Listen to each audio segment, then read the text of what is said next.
You're with Julian on the Brown Note and the toxicity of the Manosphere. So obviously the TV production Adolescence has lit a fire under the Manosphere online, which is only just getting going. It's not even sort of... I mean, the TV show itself is now fading as one of the most successful on Netflix history. But the idea that the TV show promoted, which was that this young boy would commit murder based on the influences that he encounters online, is really sort of being examined and is going to go on being examined. But I just wanted to talk a bit about the Manosphere itself, which is this loose conglomerate of people best represented by Andrew Tate, but at the extreme end on one side. But it's a collective of people that seek to influence 13-year-old boys or young men and tell them the truth about women and to red pill them and to make them wise up. But it's an incredibly anti-men environment. Like the toxicity towards men in the Manosphere itself. It's not like they're going out there and telling men you are the greatest thing ever, therefore hate women. It's going out there and telling them that they're worthless. Like the only way you can sell people your wares, like, you know, Andrew Tate's Hustler University thing, is if you make, like the beauty industry for women, you have to make them feel like they're lacking something. But they do it much worse than that. They tell them that they're completely worthless. Like every single thing in this Manosphere is not about building up men at all, or, you know, even doing productive things for men. And men have had a very bad run of support in the modern era when it comes to having their problems focused on. And that's true. And that has in part led to this. When it comes to mental health and suicide and things like that, where young men are, you know, I think young men are most likely to die from suicide, but if they're like under the age of 30, than a disease, for instance, and stuff like that. But then again, young women are often most likely to die from violence from a partner or an acquaintance globally. So it's not a pretty picture. But the idea that they're building up men is just garbage. They have to teach men that they are so worthless. They teach them this, like the 80-20 rule and all this sort of stuff where, you know, there's 80% of women are only going to be interested in 20% of men, so you've got to con them. But you've got to teach someone that they're not worth it. I mean, you've got to train someone that they're not part of that 20%. You're going to tell them that they're useless, to hate themselves and that they're alone. And that they won't get anything in life without manipulating women. But it's, you know, that was for me the most heartbreaking scene in Adolescence was, you know, you find out this young boy had asked the girl out that he stabbed. And you think, well, she's bullied him, which they didn't focus on much because it wasn't relevant to what actually happened, which was he didn't even ask her out because he liked her. He asked her out because the whole school was bullying her and he thought she'd be weak enough to accept him. And that was the most heartbreaking part of that series. This isn't actually that new, that whole notion. I was thinking back to the Stephen Graham film. Stephen Graham was the producer and star of Adolescence, and in that his son is the one that is the victim of these bad faith actors online. But the film he starred in, This Is England, was almost the same thing, but for his character.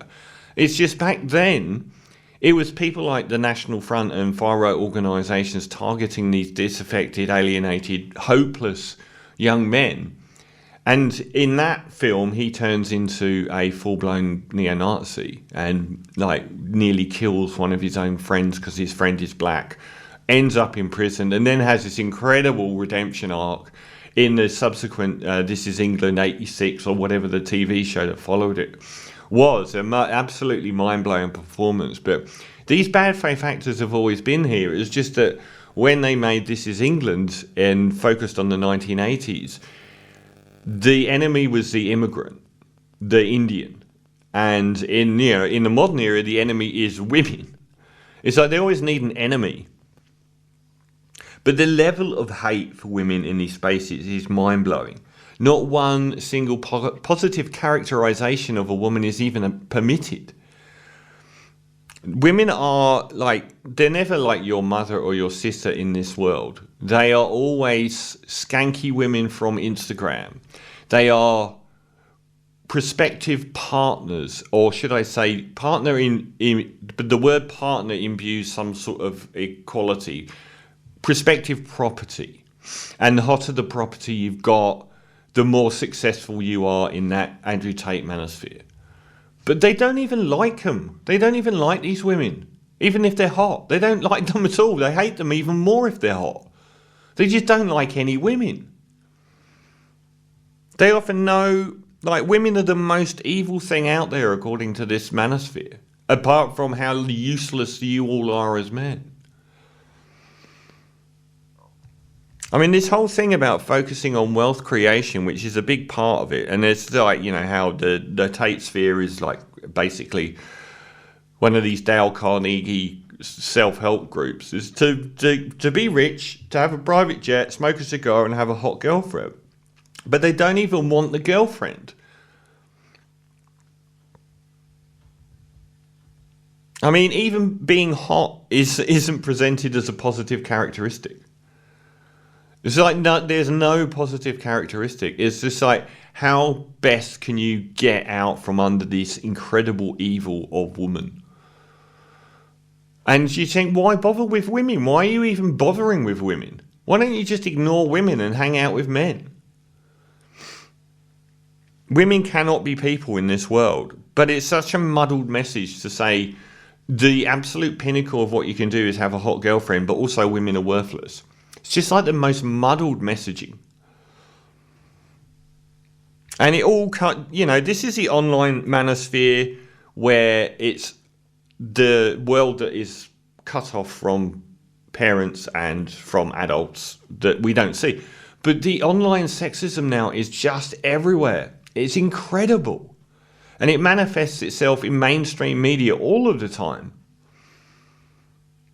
There's a huge link between the manosphere and the kind of right-wing populist anti-woman rhetoric, anti-feminist rhetoric, trad wife rhetoric. These people talk about trad wives, but they don't actually want one. They don't even like the trad wife. They want her to stay at home and he can hate her from afar. It's just bizarre. You see the abuse of actors all the time, all this stay true king stuff. Women are always going to cheat. I mean, there's this whole notion that a woman cheating is actually the worst thing that can possibly happen to you.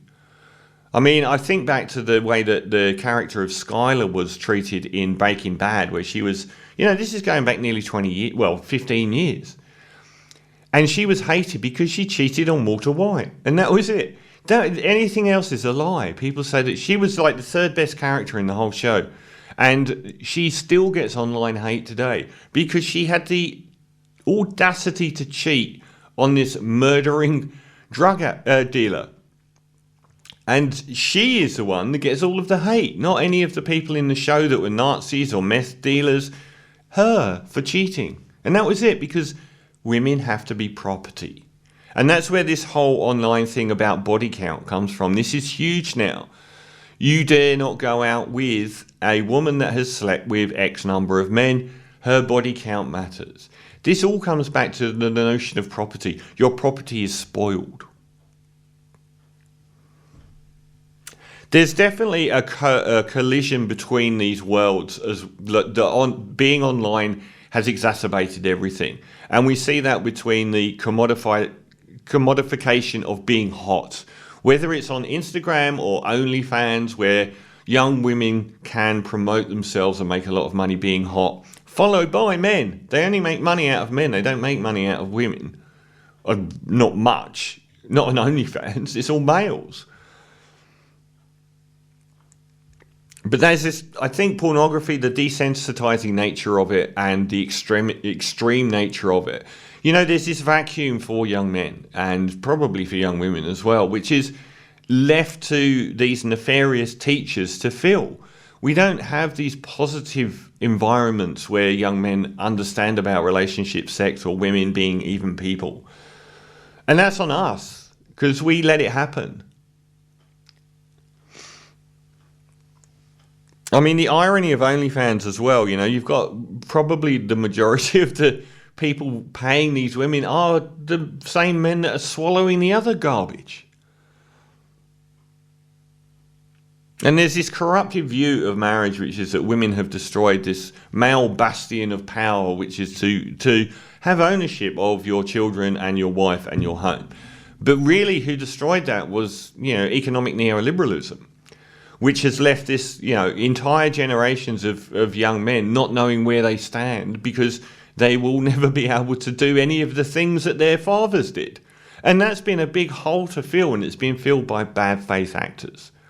And we've done nothing. You know, we've got incredibly high rates of mental health issues with young men that just get pushed to the sidelines. They just get blamed for everything. So they end up in the arms of the worst people possible. A lot of it is to do with the removal of male power.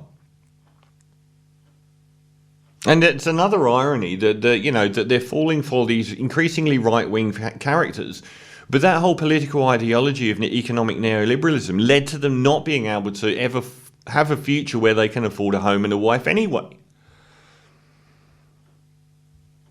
I mean, the thing about social media as well is the algorithm nature of it. If you interact at all, and you can try it on Facebook, if you interact with any of these man's rights posts, over the next week you will have a relentless stream of them. And this is somewhere where these alienated young men can feel part of it because they can join in online bullying, and some of it seeps back into who they are as people. And because there's a complete lack of support. But there's no reward offered by the Manosphere at all. I mean, it's just how to hate women more effectively. They don't offer you some happiness at the end. The Manosphere is bullshit. There's no outcome where you are the good. I mean, look at Andrew Tate. How is he winning just because he sits on a plane every now and again, smokes a cigar? There's no happiness in that life. Do you think he's ever happy or laughs? Do you think he ever has do you think that he's got an incredible girlfriend? He doesn't. He's alone.